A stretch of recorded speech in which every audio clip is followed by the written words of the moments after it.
Sorry.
Hashem Yisbarach. Back in the Heilige Maharal, we're going to look into today, Bezos Hashem Yisbarach. We're in chapter 42 of the Sefer Tiferes Yisrael, and we're going to look more deeply into the last 5 of the 10 commandments, and particularly if we get to it, we'll start to talk about this fascinating idea that the way the 10 commandments are described in Shemot, in Exodus, in Parshat Yitro by Har Sinai are different. There's different, slightly different wording than in Devarim, in Parshat Vayetchanan. Moshe Rabbeinu is recounting the story and tells over the 10 commandments again. Maharal is we're not going to finish that. We'll start getting into it, where he's going to introduce us to the whole idea of Sefer Devarim, of the book of Devarim, and its unique status, nature within what Torah is in general. But first of all, Dibur HaKadosh HaShishi, he starts off talking about the 6th commandment, and he sort of goes through to the last. Achar shenishlamu chamisha dibros v'kulam medarbim b'chvod ha'ilah. We spoke about Ilah and Alul, like the cause and the effect. The first 5 are talking about God, who is the Ilah, Ayin Lamed Hey, the cause. And now, and we spoke about how that works with parents last week. And now, the Chamisha Achronot, Shemenabrim Ba'alul, they're talking about the effect, which is human beings. V'harishon min ha'chamisha, and the first one, Shelo lehafsido le'avdo, not to cause a loss or destruction to the human being. And then he points out something that I never noticed. This is like really interesting to me. L'chol hadibrot harishonot, the first 5 commandments, yesh ta'am, but each one of them, the Torah gives a reason for them. It's Anochi, I am God, Asher hotzeiticha, believe in me, let's say, if that's what it means. For I took you out from Egypt, so I should be your God, right? There's a reason. It makes sense for you to receive it. Because don't have any other gods. Ki anochi el kana, I'm a jealous God. Because I'm a jealous God, I don't want you having anyone else. Lotisa, don't use Hashem's name in vain. Ki lo yinaker, because Hashem will not clean away anyone who does this. It's like a very serious problem that we've spoken about. Zachor Yom Shabbat ki sheishet yamim asa Hashem. Keep Shabbos because Hashem created the world 6 days. Kabedet v'chovecha lema'an. A little more of a incentive, maybe than a reason exactly, but honor your parents in order that you shall have a long and good life. But the Chamisha Dibrot Achronot, they're very short. They just they're very, very, very terse. and do not have a tam, do not have a reason. No reason is given.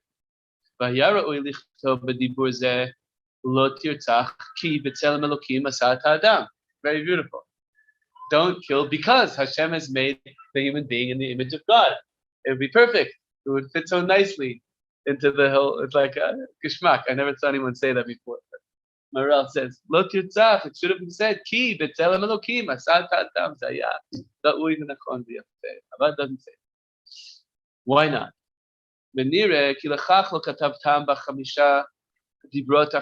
reason why there's no ta'am, no reason given for the last five. Each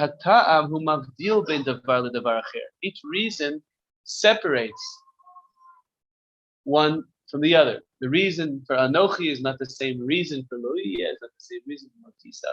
Each one is a different reason behind each thing. So call me some mitzvah yeshla tam b'fnei atzmo. The chamisha dibrot achronot have yater mitachdim umitkashrim b'yachad. The last five commandments are more unified and interconnected together. What's that? And you also see proof for this. That one of the differences when Moshe recounts the 10 commandments in Devarim, in Parashat Vayetchanan, it says lo tirtzach, and then it says ve lo tinaf, all of them with vavs. Right, number 6 doesn't have a vav, but 7, 8, 9, 10 all have vavs. The vav hachibur connecting them. So you see, there's a certain flow, a certain interconnectedness between the last 5. And he says, furthermore, we're gonna speak more about this. I don't know if we'll get to today, but he's in the next chapter, which is a long chapter that we'll get to soon, is all about the differences between the first expression of the 10 Commandments and the second.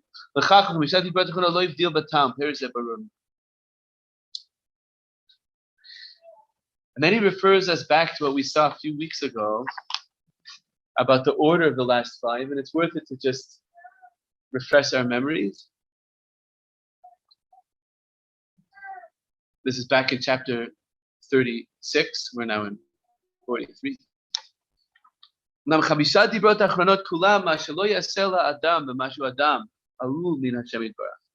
the last 5 are about things you do not do to your fellow human being, who is the effect of Hashem. It also starts with that which is the highest and most primary.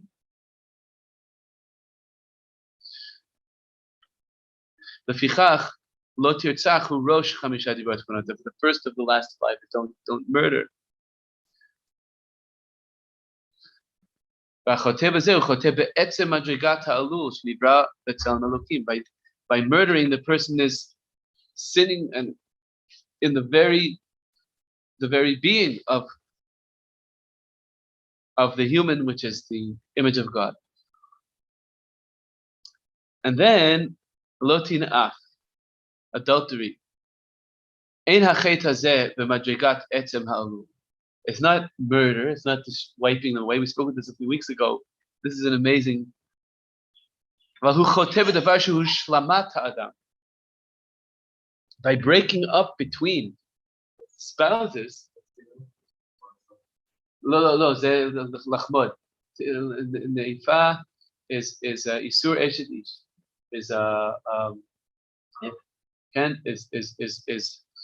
Is adultery. Everyone knows adultery. Yeah, you know that, right?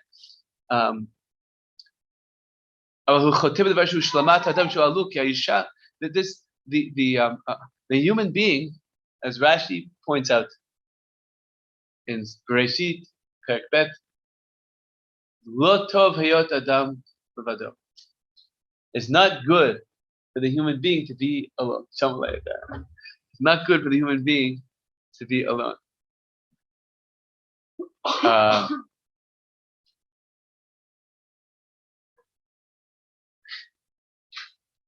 An amazing thing.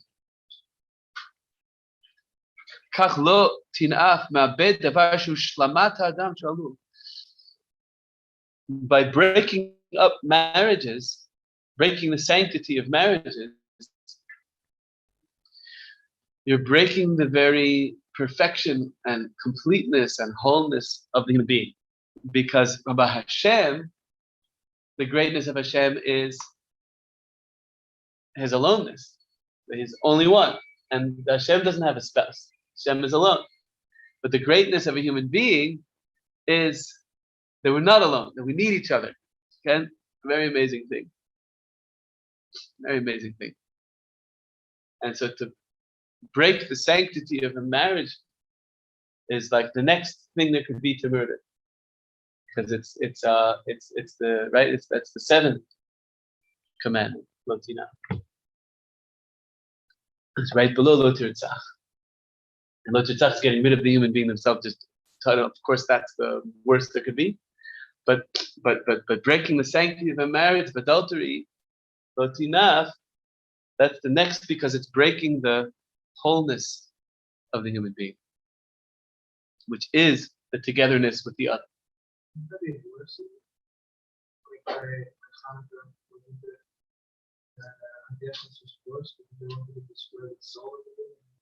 Oh, yeah, maybe. It's up there. It's definitely up there, right? But at least if there's, okay, good point. It's very heavy. That really speaks to how heavy it is, right? Really heavy.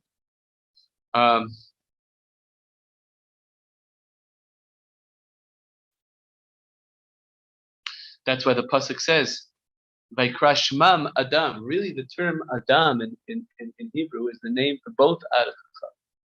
Only later Adam names, when Hashem separates them. They're first created back to back. Then Hashem separated them, and they meet face to face after. But at first it says Vaikrashmam Adam. Hashem called their name in the plural, Adam, because the human being needs to be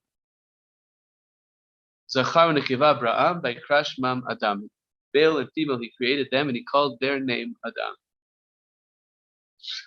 Zachar and Nekiva biyachad nikra Adam. The male and the female together are called Adam, person.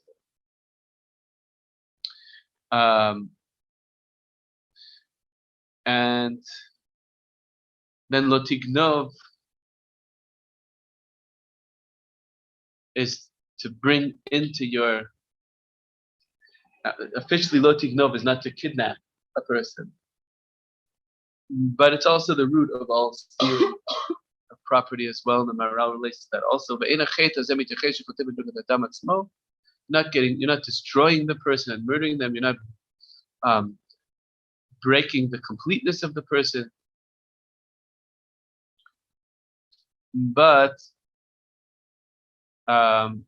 taking from their property is to take away from who they are, and stealing them and kidnapping them, then of course also very heavy, very serious.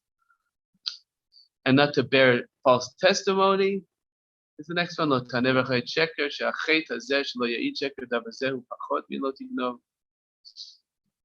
It's less than taking that which is not mine.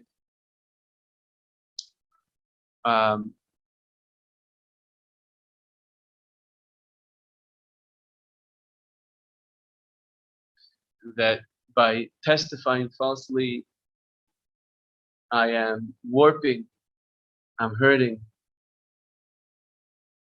Either I'm helping someone who stole, or I'm helping someone who hurt. I'm causing the hurt or the stealing or whatever negative to remain and not be able, the court can't stop it, right? And the fifth one is a very heavy, very amazing thing. It's part of the Ten Commandments. Not to want. Not to, of course, that's a hard thing. It's something in the heart. Now, even though Chazal say, do not chayav and lo tachmod, unless you actually want it so much that you go and kind of force the person to sell it to you. And even though you're not stealing, but you are using money and persuasion to get someone to part with something they didn't want to sell you. Very interesting thing. That's the 10th commandment.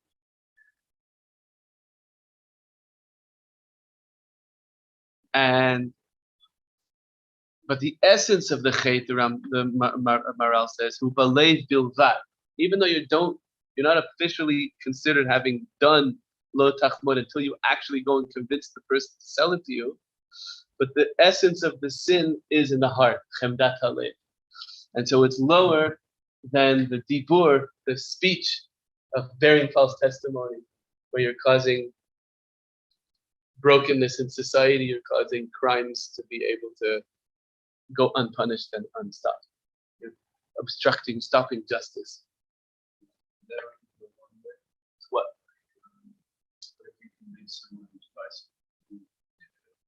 Oh, think about.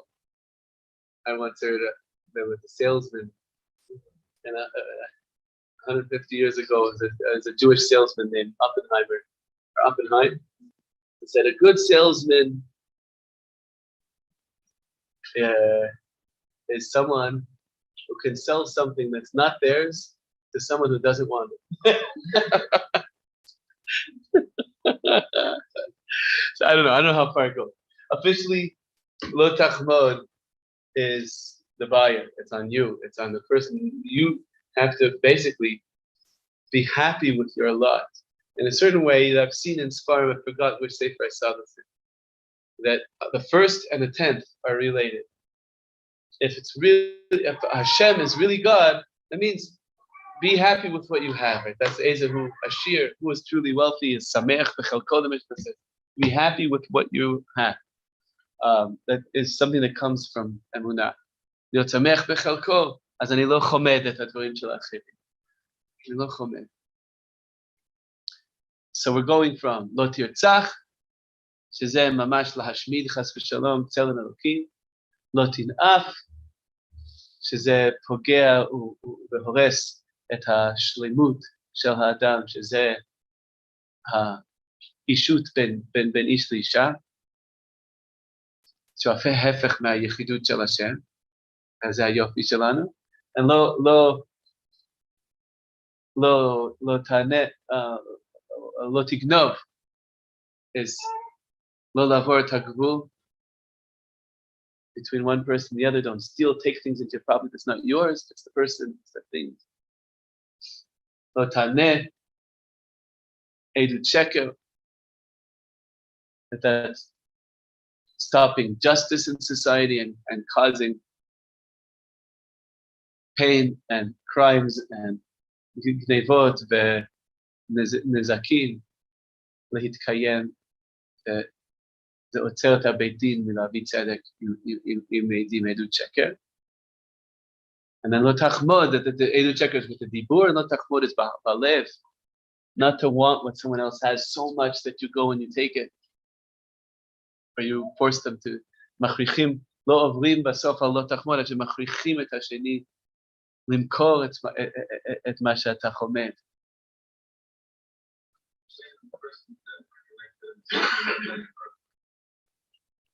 There's different ways of doing it. Usually it goes 1-6. Usually because Hashem is Hashem, and then Lo Tirtzach is not to get rid of the Tzelem Elokim, but if Shar Gam Nilmod from 1 to 10 anyway. I don't know if it goes also to 9. I don't know, but 1 to 10 for sure. I think there is a deep relationship there.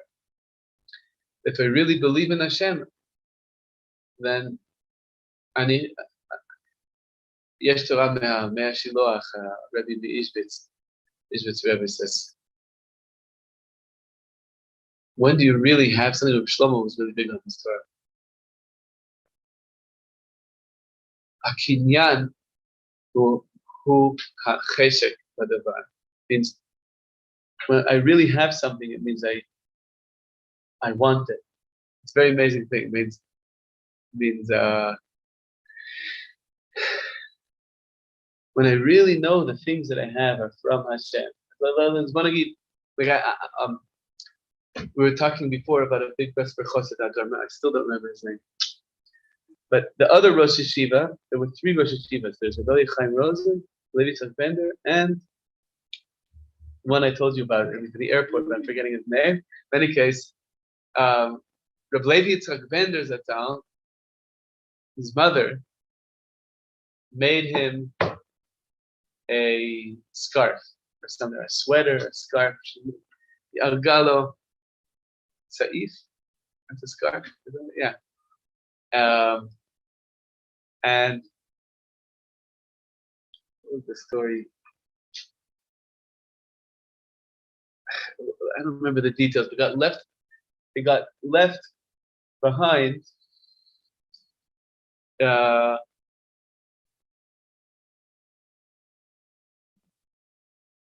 Aya is a sug shel pogrom, like there was some kind of a terrible thing, anti-Semitic attacks were going on in a certain town, and you couldn't get into that town. It was very dangerous. But somehow he got a message that somebody was bringing him a scarf with tza'if she'algalo imo, vehu haya chayav lashir et ze sham ba'ir hazeh b'pogrom v'barach. And when Yitzhak heard the scarf my mother made me is there, so he wrapped himself up she'lo ro'im et ha'zakan, so they wouldn't know he's Jewish. And when he tried to make himself, he rode there in the middle of the night with his. They didn't have cars. He went in the agala and susim, and lo ra'u oto v'zeh mesukan. But he went into the house of the person and he found the scarf and brought it back. My mommy made me the scarf. I have to, Is that foolish? Probably. But where did it come from? There's a kesher to something that is yours because it's given to you, right? Yaakov Avinu went back for pachim ktanim, for these small things, right? Why? Because when you have a real sense that Hashem is giving you something, this is what it means, the holiness of personal property. Yes, mishnayot, halachot, the davar kadosh, the chelek ma'torah, ha'inyan shel kinyanit. The things that belong to us is not stam. It's real. Chas HaKadosh Baruch Hu Mamonam Shel Yisrael. Hashem cares about each little thing we have. It's in the orbit of a Jew, of somebody who's Oved Hashem, who's bringing light into the world. It's so important, every little thing that we have. So when you really are aware of this, you have a great cheshek, you have a great desire for the things. יש עניין כזה שיש לי את זה, אבל אני כל כך רוצה את זה, שזה אצלי, אבל אני רוצה את זה, כי זה מאבא, זה מהשם. כל דבר שיש לנו, זה מתנה. וכשבאמת מאמינים בזה, then you want the things that you have.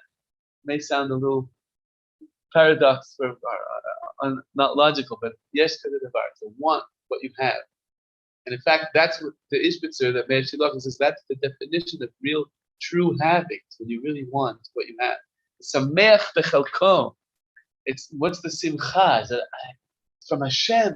Like, how could I possibly want what someone else has? It's like a whole different universe. Like here, Hashem's giving me this. It's amazing, right? Kacha ani mevin shetzadikim לא צריכים לאכול כל כך הרבה, כל לגימה ולגימה זה יניקה מן השמיים. Mamish, every little thing they get is like a direct, you don't need so much. It's like, wow, it just fills you. So, ככה אני מבין את העניין של חנוכה גם שיש אור, לא צריך סעודה שלמה. We spoke about it. מספיק a snack. Hanukkah is a snack holiday. A little this, a little nas, can the viva, son live. That's it. That's what Hashem. It's a deacon. That's it. They're doing. Eat a little, the Baba Sali. Is it tonight, the Baba Sali? Tomorrow night. You going? I heard that there's a whole tumult they weren't going to do, but now it sounds like they're doing it. Anyway.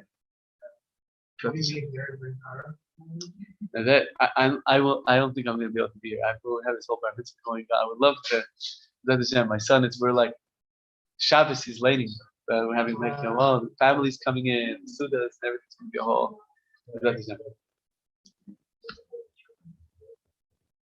Okay, so let's see a bit further. Okay. Now this is the last five. So you see this kesher between the Rishon and the Asiri, the Mamash Tavantla. But that's not the maharal.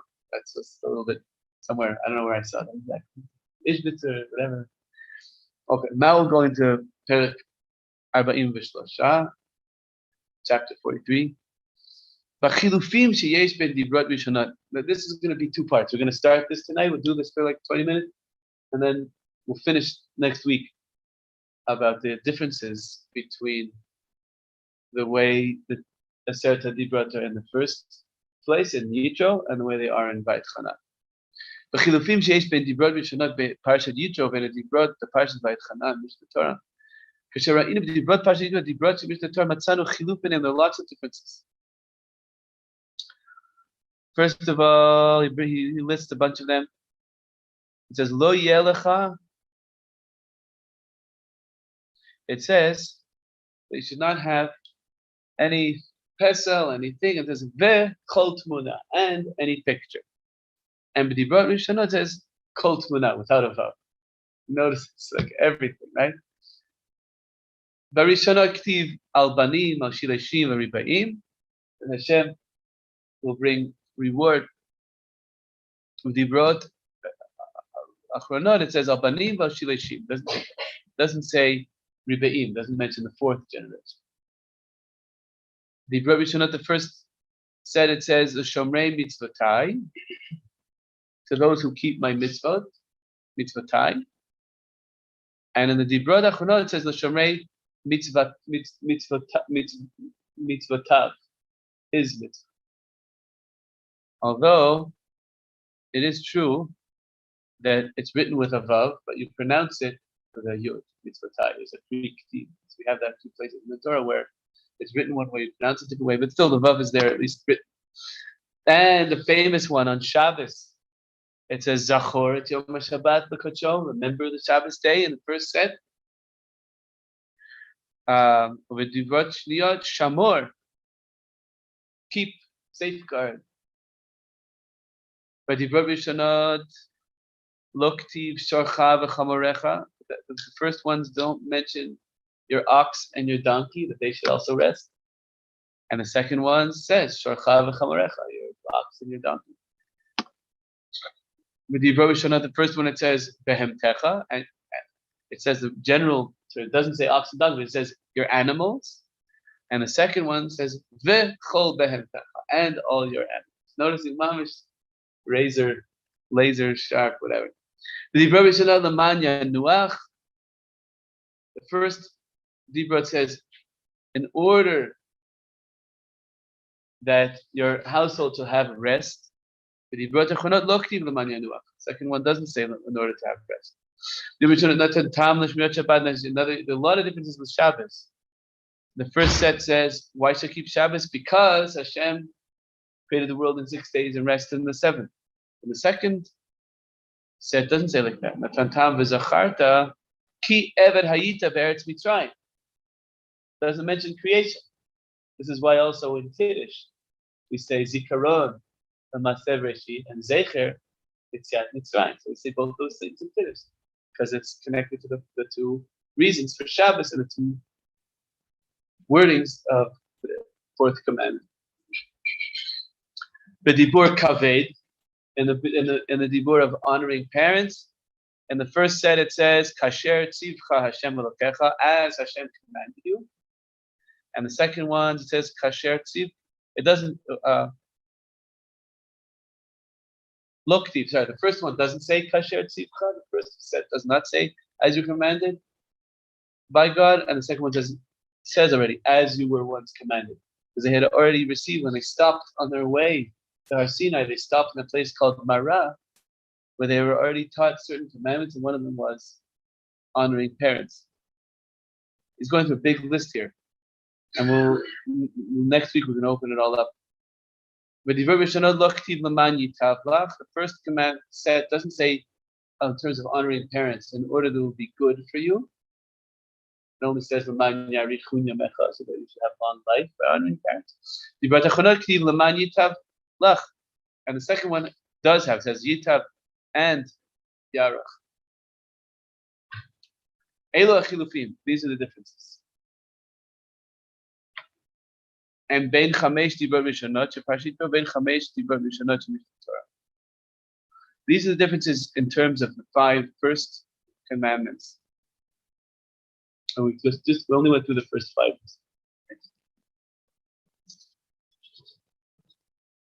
And we saw that the sages have said in Masechet Shvuot in the Gemara Daf Chaf Amud Bet, Zachor v'Shamor v'Dibur Echad Nem. They highlight the difference between that one word, Zachor, remember Shabbos, and Shamor, safeguard Shabbos,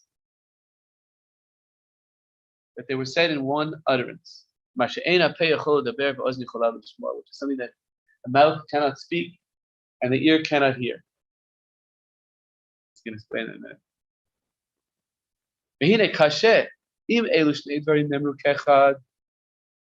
Okay, so the sages highlighted just this one difference.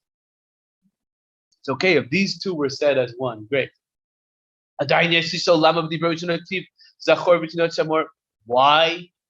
Okay, they were both said in one, but why? Why is Zachor there in Yitro and Shamor there in what's the reason why they are where they are in the Torah? Below Hefech, why not put Shamor first and Zachor in the second? The Od. What about all the other differences that we said? So the Talmud only emphasizes one word change. Even the Masha Zehadin, Zehamispat, Kam, Kim B'Shach, going to tell me that it's all the same. That really, it was all said in this special way that we'll speak on in a minute. Lama Zachru, Shamor v'Shamor Bifrat. Why highlight Dafka, just that word, the word change between Zachor and Shamor? Why doesn't the Talmud also mention all the other changes?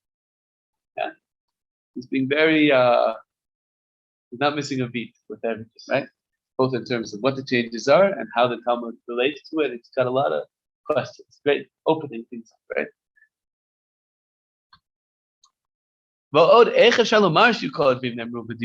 Furthermore, what does it mean to say it in one with one utterance?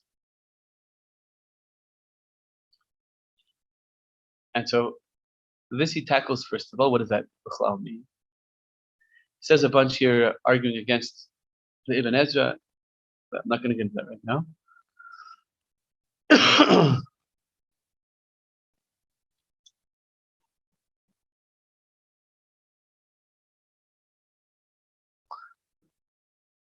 It says, what does it mean when Chazal say that which the mouth cannot speak and the ear cannot hear?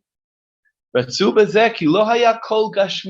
they mean by this is that the sound of hearing the 10 Commandments was not a physical sound. It wasn't a physical sound, nor was it a physical hearing. Rak kol ruchani. It was a spiritual sound. So therefore, what's the question? These are going back on the Ibn Ezra, which we didn't get into right now, but saying you can't start asking how could you hear or not hear, or what does it mean? They're telling you the ear can't hear and the mouth can't speak, and what they mean by saying that is that it was a ruchani, it was a spiritual communication. Just going back to the Ibn Ezra one. It says, first of all, we have to have a general introduction to Sefer Devarim. It's a unique book in the 5 books of the Torah.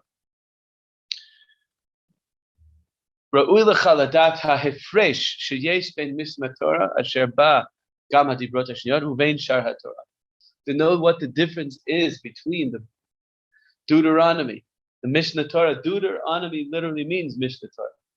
Deuter means second, like deuce.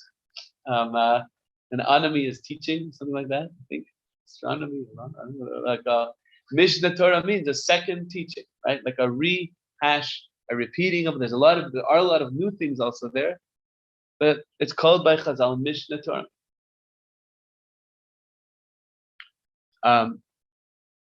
And the second Moshe got the. I don't know if I was clear about this. The way that the wording is in the second in Parshat Vayetchanan is understood to be what was written on the second set of tablets. Moshe got the first set and they were smashed, remember? And the second set had these minor differences between with the first. But Chazal still tell us that on Har Sinai, we really heard everything, including the second set, just in a spiritual way, where Zachor and Shamor were there, Shamor was there too. Okay. So he says, first of all, Mesechet Megillah, Daf Lamed Aleph Amud Bet, Ein Mafsikin B'Kolot. They're talking about when we have to read the curses. There are two parshayot that have curses in them. One in Vayikra, and one in Dvarim in the Mishnah Torah. Kamabai lo shana l'v'klol she'b'Torah's kohanim, aval v'klol she'Mishnah Torah mafsikin. You're not allowed to break them up. What does it mean not to break them up? It means when you're calling people to the Torah and they get an aliyah, you have to have all the klalot in Vayikra read within one aliyah. You can't break it into two aliyah. You know what I'm talking about, yeah? Whereas in Sefer Dvarim, ein mafsikin. Yes, you're allowed to mafsikin. Sorry. My time, why is it that the first curses you're not allowed to break up and the second ones you are? Halalu mipi HaKadosh Baruch Hu nemru, uvelashon rabim nemru, v'halalu Moshe mipi atzmo amaran uvelashon yich. The ones in Sefer Vayikra are from the, so to speak, mouth of Hashem, and they're in the plural. The ones in Dvarim, Moshe said of his own, mipi atzmo, from his own mouth, and they are in the singular. Very interesting thing. What does this mean? Pi HaKadosh Baruch Hu, Pi Moshe. What is that? It's all one Torah, isn't it? What's going on? Manyan. Okay. Be'ein hakavana hazeh chas v'shalom she'amar Moshe davar mipi atzmo af ot echad. Doesn't mean that even though it says pi atzmo, it doesn't mean he came up with it himself. Anything, not even one letter in Sefer Dvarim is Moshe's own just poetry, his own personal expression. Not what it is. What is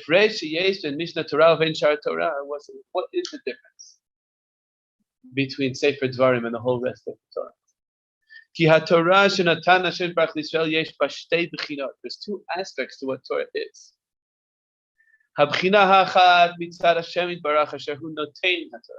One aspect is what the Torah is from the perspective, so to speak, of Hashem, who is the giver of the Torah. The other aspect is from our perspective, the receivers. If I'm giving a friend something and you and I are basically the same level, then you don't need two aspects to the thing I'm giving you because we're in the same level. But when it's God giving me something, Shehu al Hakol, who's above all, Natan HaTorah Yisrael, he gave the Torah to Yisrael, Behem Ba'aretz, and they're here in this physical, limited time, space, continuum, whatever. Yefsar Shelo Yekan B'china Miyuchedet, Mitzad Hanoten, Ub'china Acheret Mitzad HaMekavel. That means the Torah is going to have a dual aspect. It's going to have a one way in which it is heavenly, and another way in which it is earthly and here, and from the and is receivable by people. And this is going to be reflected in its very structure and its very being. As a Torah Kula, therefore the whole Torah, Chutz Mishnah Torah, the first four books except for the fifth one, Shehu Chumash HaAcharon, which is the last fifth of the Torah, it makes sense for it to have within it that aspect which is from the giver, the more heavenly, transcendent aspect. It makes sense that the last book would be the receiver, because the receiver receives it at the end. It's as if like Dvarim, and then on top of it is like other four books are like coming down. Receive the end is where it kind of touchdown point is the last book.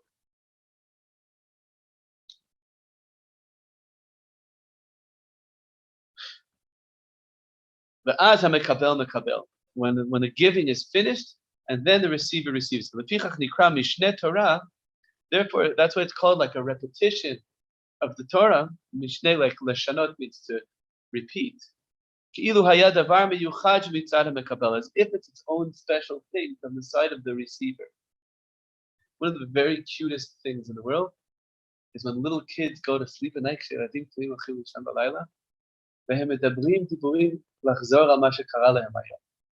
They sing little songs that this happened and I saw that. It's really cute, and everyone should be blessed with children. Mamish to just it's a gaval. And in some kind of a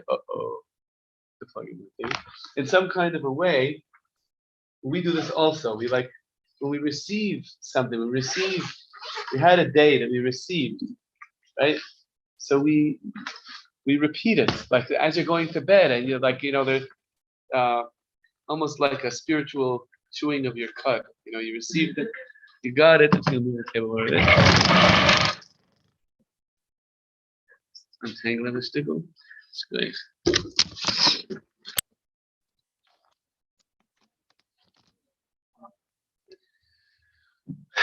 So there's so too the Torah has a repeated aspect in its last book, that the receiver kind of and it's very, very special. So in a certain way also, it's the preparation to go into Eretz Yisrael. Where Eretz Yisrael is the place where we're going to manifest the Torah, and what you're saying, you're about to go in and be strong, and don't forget Hashem while you're there, and remember everything we went through, and he tells the stories of a lot of everything we went through, and he sings them a song that takes them through all of this. These very, very special book. Thank you. I heard the beep. Baruch Hashem. Light went on.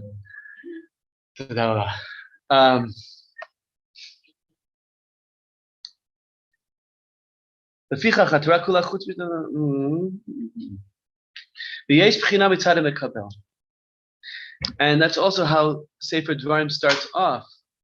Ho'il Moshe ba'er et haTorah hazot. That it was also it's Moshe Rabbeinu started teaching this on Rosh Chodesh Shvat, which was just yesterday, and taught it for 37 days until Rosh Chodesh, until the 7th of Adar, which is his yahrzeit and birthday, right?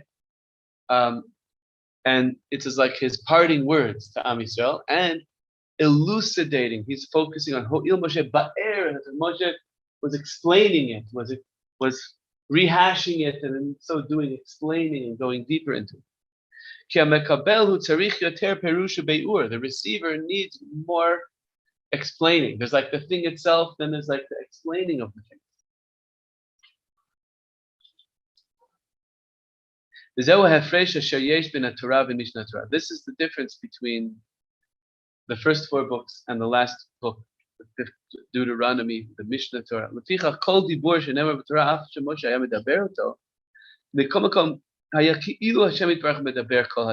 Therefore, the whole rest of the first 4 books, even though it was Moshe saying them over, it was as if Hashem was speaking out every word of the first 4 books.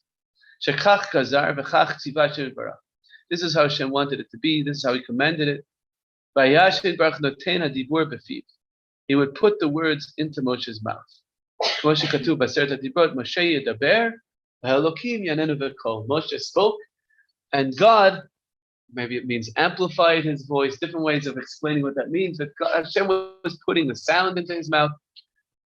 Amazing verse. Moshe yedaber ve'Elokim yanenu v'kol. Could be. We Yom Kippur maybe. And so it was with everything Moshe spoke. Hashem Yitbarach Sam hadibur befiv. Hashem, whatever that exactly means, put the words in his mouth. Aval Mishnah Torah, what does it mean? Haya Moshe medaber me'atzmo, kemo hashaliach. Shemedaber kasher tzivalo hameshaleach. This is the difference. is like a messenger who hears something. Like my son's bar mitzvah, my Rosh Yeshiva from many years ago wasn't able to make it. But he told my friend to tell me, like he really wanted to be there. And he really wanted that my friend should tell me in a way that really conveyed it. He really wished he could be there.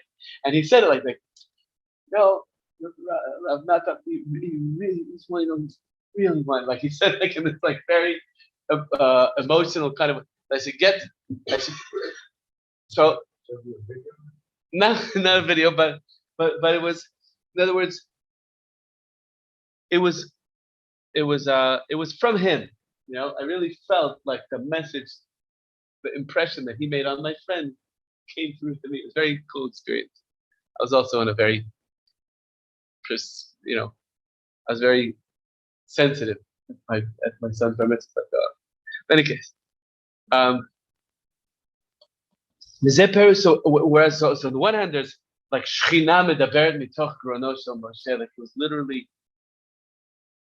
like the divine presence speaking through Moshe's mouth, which by the way my teacher, the Rabbi gets slichot from, Rav Yeshivat Simchat Shlomo, told me when he was growing up, his father, Rav Yitzchak Shlomo,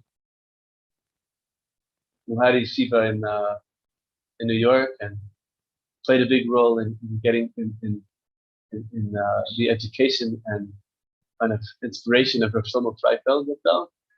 Quite wild thing. My Rav's father was Reb Freifeld's Cheder Rebbe, like anyways. So Rav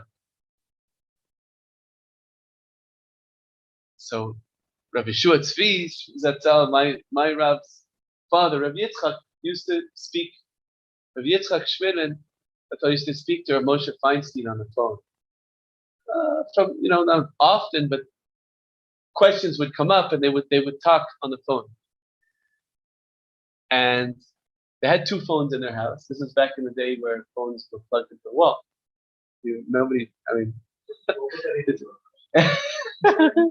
There's a jack. Anyways, any case, he once told my Rav, his son, who was my Rav, to pick up the other phone and just listen while I'm talking to him. And he said, Tati, why should I listen? I don't understand what you're saying. He's a little boy. He said, I want you to hear Shechina medaberet mitoch grono. I want you to hear the divine presence in Rav Moshe Feinstein Zatzal's voice. Rav Moshe Feinstein was, we haven't had this in so long. It's hard to even remember there's such a thing. He was like the undisputed halachic leader of American Jews, like almost world Jews. Anyways, so Shechina medaberet mitoch grono. That's one thing. I mean, I'm using it as, it's obviously not the same as Moshe Rabbeinu, right? But he's saying the first 4 books is mamash Hashem put words in Moshe's mouth, but the 5th book is as if Hashem gave Moshe a prophecy of what to say, and then Moshe said it was totally from Hashem, but it was different. It was through shlichut, is what he calls it. Like a messenger who speaks just exactly as the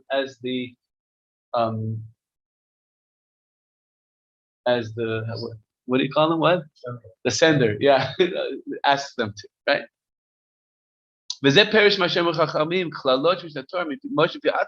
it means that therefore the curses that are in the book of Devarim, you're allowed to break up the aliyahs. I mean, I don't think our minhag is to break it up, but you could be allowed to.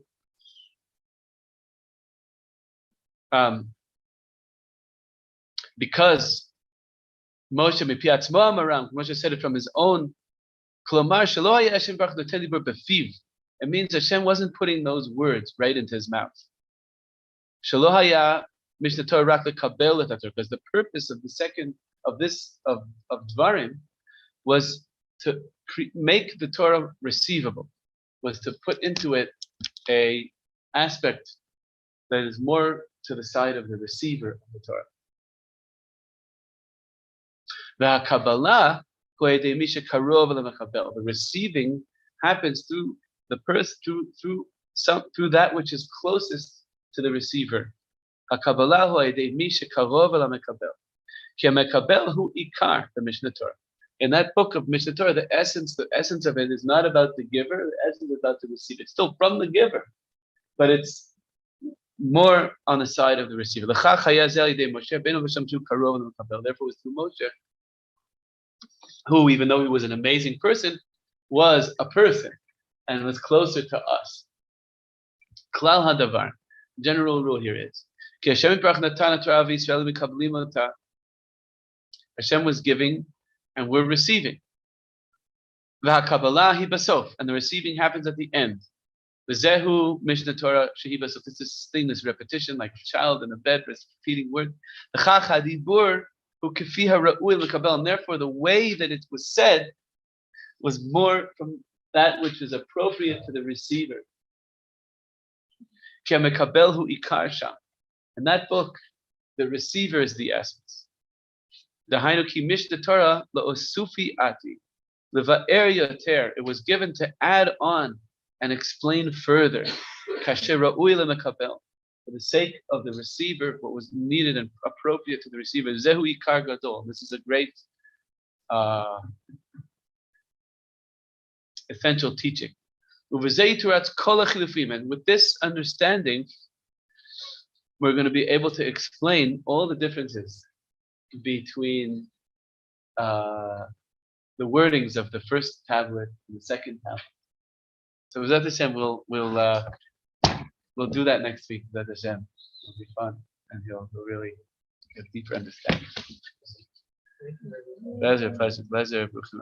Thank you. Eli, great to see you.